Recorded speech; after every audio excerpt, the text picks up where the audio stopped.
Hello, every folks, and good morning. Welcome to another edition of Know Your Unit. Today we have the ultimate in old fart technology. We have the Astromancer. Alright, so what's the deal with this dude? He is more than likely going to be the second to last guy that you acquire in the game, and he is meant to be kind of your end-all be-all traditional wizard here. So the kinds of stuff that you saw in March of the Black Queen is going to be the stuff that he's really good at. So don't expect to see, summons, necromancies, ninja stuff, whatever. But you do have offensive draconics, debuffs of every stripe, as well as the offensive variants of almost all spells.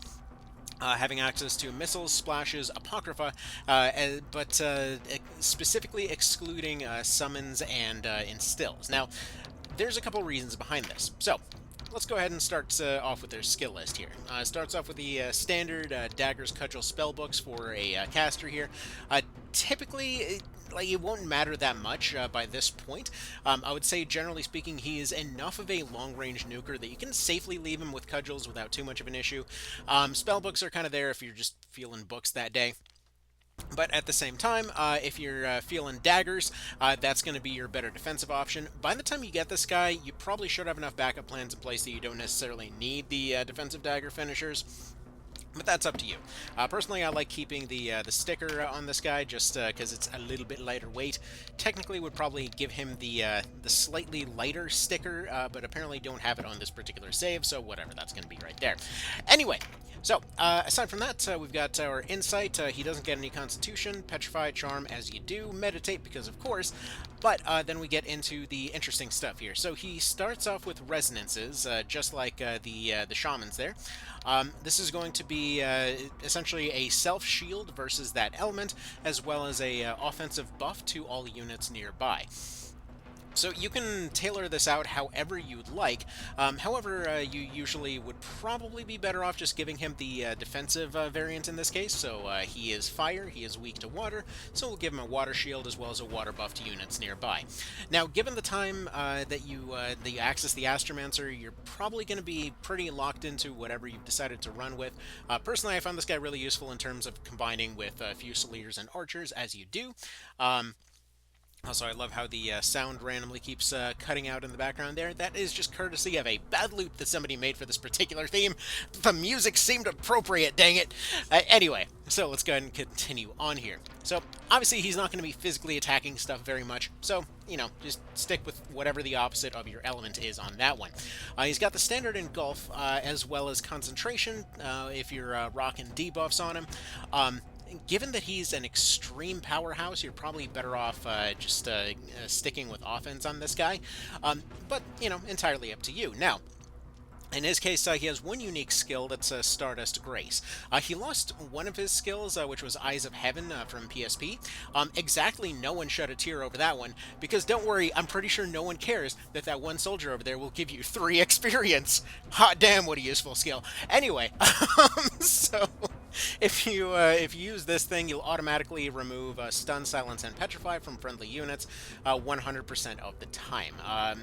So it's situationally fairly useful. It seems like everything about his class is almost tailor-made to go and fight Dorgalawa.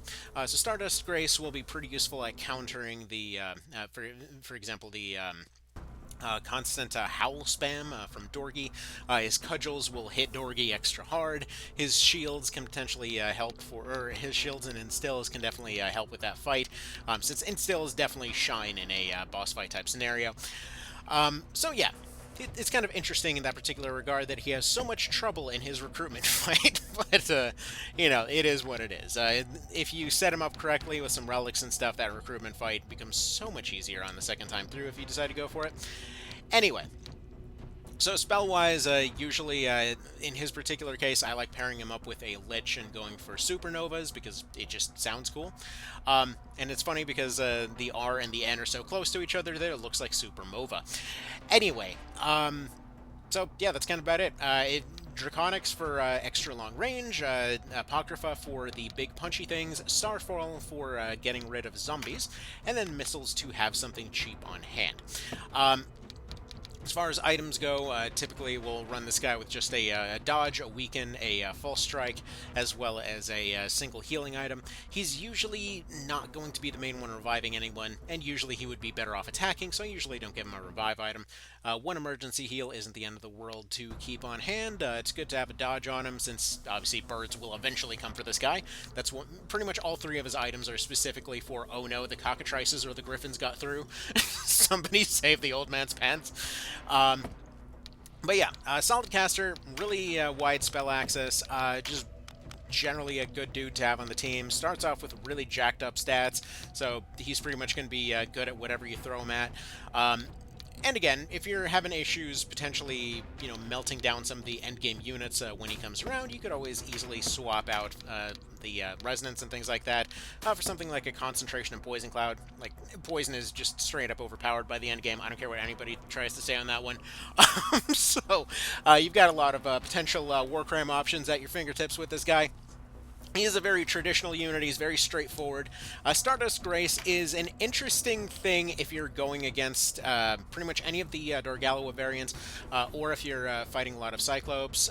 Typically, as far as Petrify, I mean, okay, the removing Petrify thing is kind of interesting versus endgame Cockatrices, so that's a very interesting one. So if you keep him lumped up, well, actually not lumped up, if you keep like a cross shape nearby of different units that you're expecting to set up a target for a Cockatrice with, this skill could potentially be very game changing. It's really difficult to make this one kind of worth the slot, so to speak. But you know what? I've seen it work before. It's great when it does work. It's got way more value than the Ranger's First Aid. Because yeah, Petrify is one of those ones that can be a little bit of a well, crippling thing towards the end game there. Silence depends. Bear in mind that this is due to the fact that this is an auto skill. This doesn't render him immune to stun, silence, or petrify. This basically just means that if friendly units are hit by those, he'll remove them. Because technically for an auto skill to trigger, their turn has to start. If there's no way for it to start, obviously that's a bit of an issue. But this does also have a secondary use using the revive kind of system here, where you can specifically just target him, taking advantage of his fairly low health, to then just go and snipe him down, make sure to just immediately get him back up on his feet, and then you can trigger this to potentially area heal a bunch of petrified units at once. So it does have its tricky utility. I wouldn't disparage it in that particular way, but just know that, yeah, it is a little situational, it has its limitations, but it is potentially a very valuable skill in the right situation. So just kind of put it on and off as you need, I personally would recommend always just keeping a Starfall on any offensive endgame caster, just to give them that additional exorcism utility. Just because, like, this comes up quite a bit, but in terms of why, like, a Staff of Purification or something instead of a lot of, more MP-orientated options. And it's simply put, because if you, like, as soon as you forget an exorcism, that's when things end up getting a lot more frustrating. Maybe that unit will keep coming back, maybe you'll miss out on some loot you were looking for. It's just a lot easier to always have it on hand all over the dang party, just to make sure that you always have it, But anyways, so that is the kind of lowdown on the Astromancer there. Very traditional kind of guy, but he's got a lot of ways to potentially support the people around him. Those resonances are going to be a lot more useful on his skill list because he has more slots to work around with. Something like the Shaman typically will be entirely focused on their one and only gimmick. When it comes to the Vartan, they'll usually be running their wind thing, but it doesn't come with any shield effect. In the case of the Astromancer, they get the shield, they get the offensive buff. It's potentially very handy. And as one last note here, if you were wondering why specifically ranged units, it's because as soon as ranged units get past defenses, they obviously get their big damage spike there, and something like an Instill tends to multiply that by quite a bit. Since it's essentially a secondary tick that's worth anywhere from like 15 to 30% damage, depending on a lot of things, like your personal affiliation with that element, the enemy's weakness to said element, or strength against it, that kind of stuff.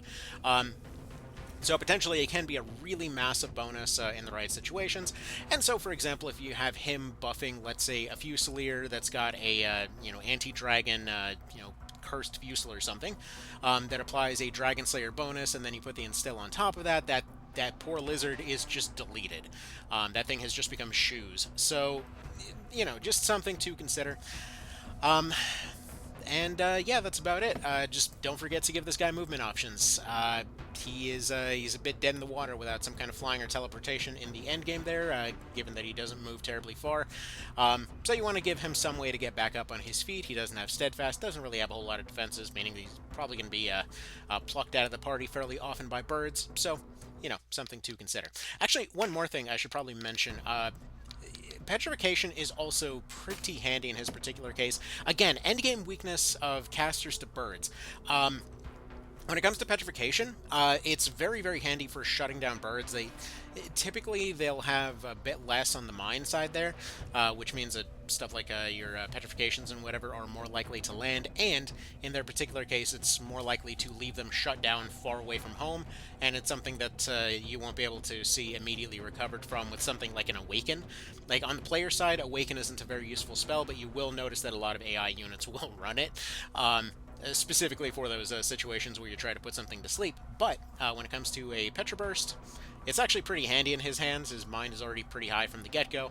So maybe something to consider. It is a fairly cheap spell, so if you're looking for something to keep on the cheap side of your spell list there, that's just a useful tool. Anyways, that's about that. Y'all have yourselves a good one, and let me know if you found any other functions to this epitome of old fart technology. Take care.